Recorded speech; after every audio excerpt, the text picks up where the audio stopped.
Do not do this mod unless you are confident in your abilities to offset the potential negative effect. People have reported warping, reported drastic changes in SWR when this wrap grips around the coil, and they've reported melting the 3D print material. I do a lot of 3D printing, and I was confident in my abilities to put this shrink wrap on and go for it. While it did not melt or warp while I was doing the project, the latent heat, the heat that stayed in the plastic as it was cooling, did cause a little bit of warping. I don't know if you can see that, but I don't care. I'm good with it.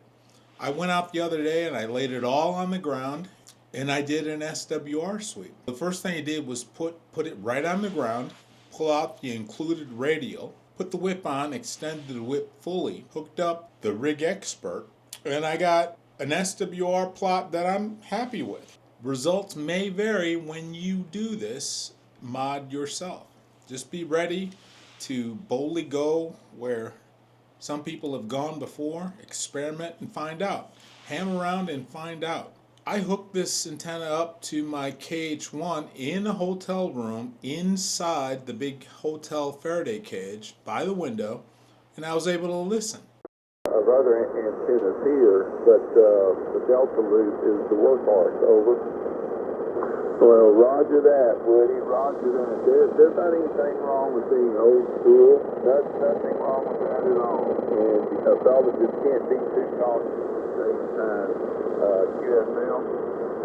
Well, you've been doing this so long, I bet you got some of your logbooks on big cheap tablets. Over. I didn't try to transmit because that's not what I was doing that day. I was just making sure someone's going to claim, well, you can get an SWR plot. Well, not this plot. As you can see, there are dips and gradual raises toward 3.0.